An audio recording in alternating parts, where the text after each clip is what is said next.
بسم الله الرحمن الرحيم الحمد لله رب العالمين والصلاة والسلام على أشرف الأنبياء والمرسلين سيدنا ونبينا ومولانا محمد صلى الله عليه وسلم وعلى آله وصحبه أجمعين وبعد السلام عليكم ورحمة الله تعالى وبركاته كيف حالكم?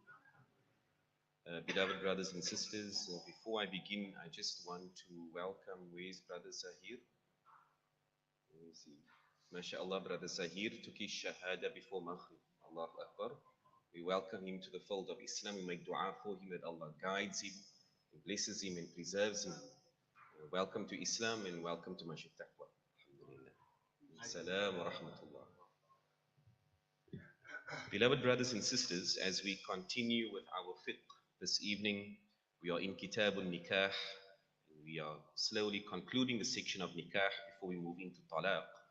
This evening we look at, of course we've been exploring the contract and the requirements of the contract, and this evening we look at the issue of the celebration of the marriage, the concept of the walima. And so I'm not using the term reception, but I'm using the term walima. For this is the term that we get in the hadith of the Prophet sallallahu alaihi wasallam. And so naturally it is important for us to acknowledge what did our beloved Rasul sallallahu alaihi wasallam leave us with in terms of celebration. When we look at fiqh, there are very few instances where celebration is legislated. When it is Eid, Eid al-Adha, Eid al-Fitr, Eid al-Adha, that is a legislated period of celebration. A Muslim is not permitted to be sad on that day. We have to celebrate. And the other celebration that we have is the walima. It is the only affordance in fiqh where Muslims may celebrate within the parameters of the Sharia, but they are meant to be happy and merry. And it is also the only instance where we get teachings and permissibility for singing. There's no other instance really in Sunnah where singing can occur. But of course there are limits to that. Please don't all start singing at the weddings. There are limits that apply. And we are going to look at some of the laws, inshallah. So the walima is the Muslim wedding celebration as we get in fiqh. It is sunnah to host a walima.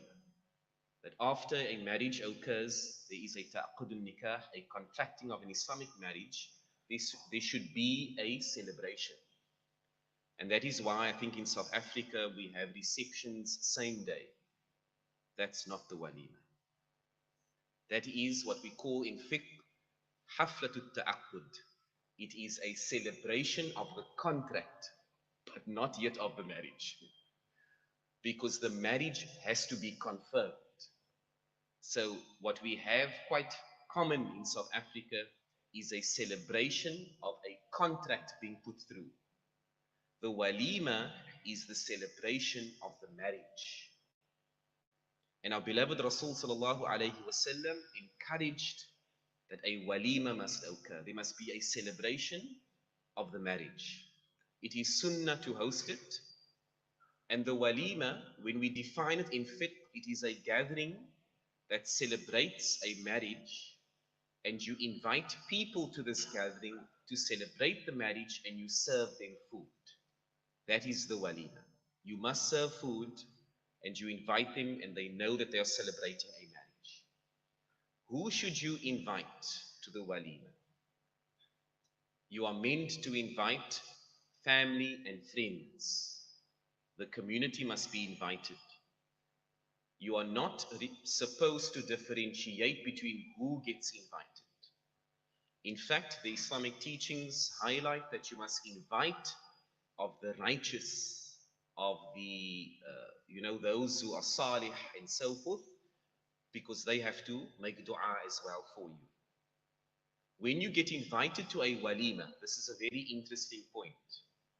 When we explore fiqh, it is close to wajib to accept the invitation to a walima.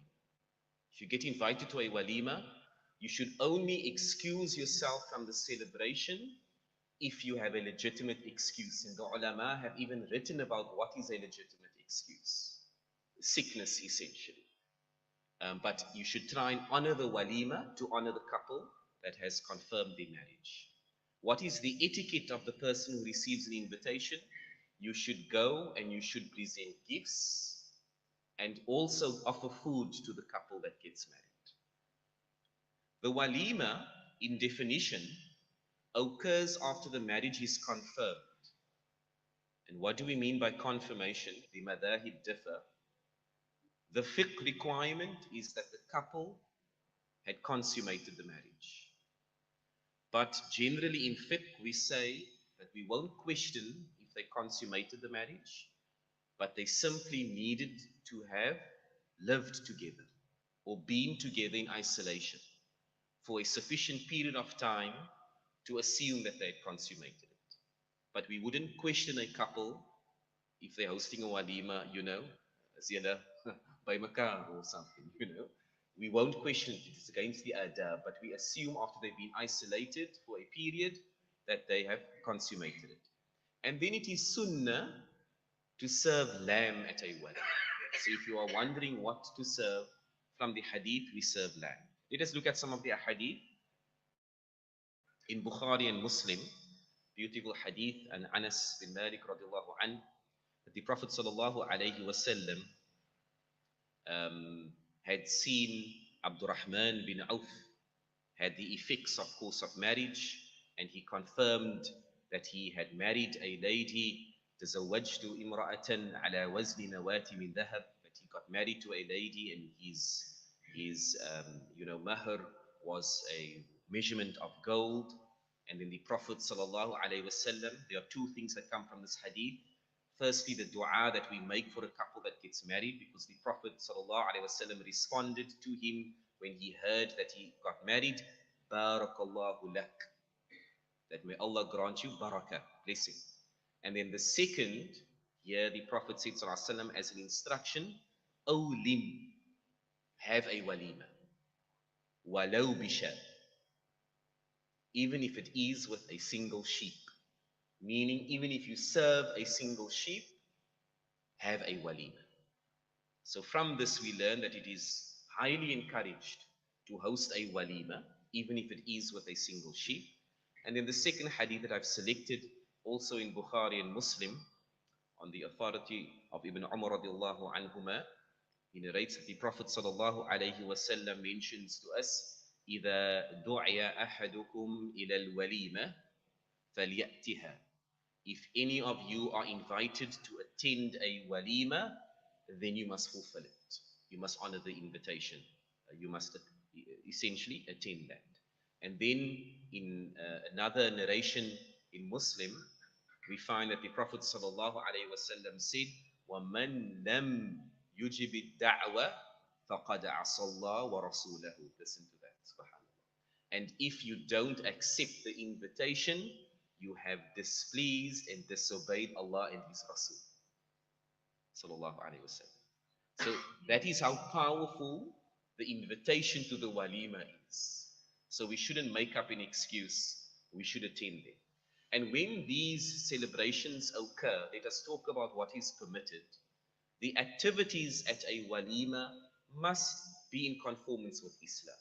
When we look at the celebrations occurring today, there is a huge concern. Concern number one is that if the gathering is such that the bride and groom are on a stage or at the front of the venue, we find at more than 50% of the celebrations, the bride is not attired properly. The bride is not attired properly. The bride is not wearing clothing that covers her. And of course, that then makes it really difficult for others to attend it appropriately. So the first word of advice to all the fathers and all the walis, all the guardians, when you consent to your daughter or granddaughter getting married, please ensure that she is attired properly for her day. Or else it becomes really challenging for ulama and others to attend that. And the second problem, and I'll conclude on this problem, is that the walimas move right through awqat of salah.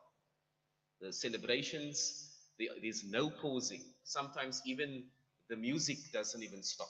we have to tell the DJs, please stop playing things. So another important point of the celebrations, it's an important day, it is of the Sunnah of the Prophet ﷺ.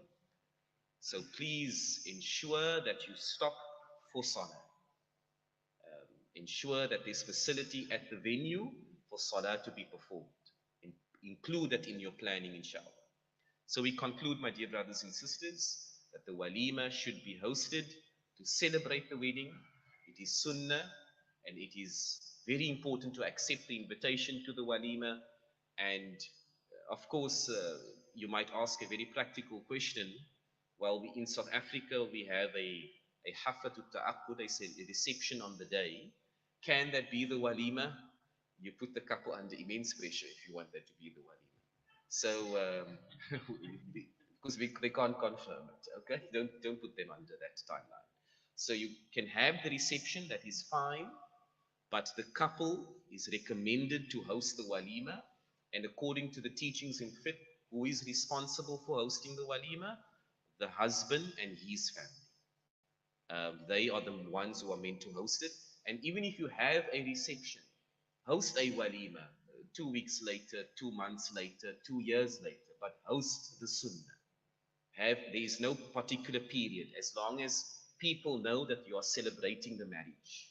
So host a walima, serve lamb, even if you're getting family and friends together, uphold the sunnah of our beloved Rasul sallallahu alayhi wasallam, and that the celebrations that occur there should be permissible. Do not have some really no-goes, live performances, musical performances, instruments, that is really, really bordering on some dangerous stuff. So do not engage in such practices. And then also consider the layout of the wedding. Try the married, the single people shouldn't really be mixing freely. Maybe it's an opportunity for them to be alerted to someone on the market, but don't permit that free mixing, of the young, particularly the young, the ones that are a bit warm behind the ears, have appropriate measures in place. وصلى الله وسلم على محمد رب العالمين. Any questions? Jazakallah.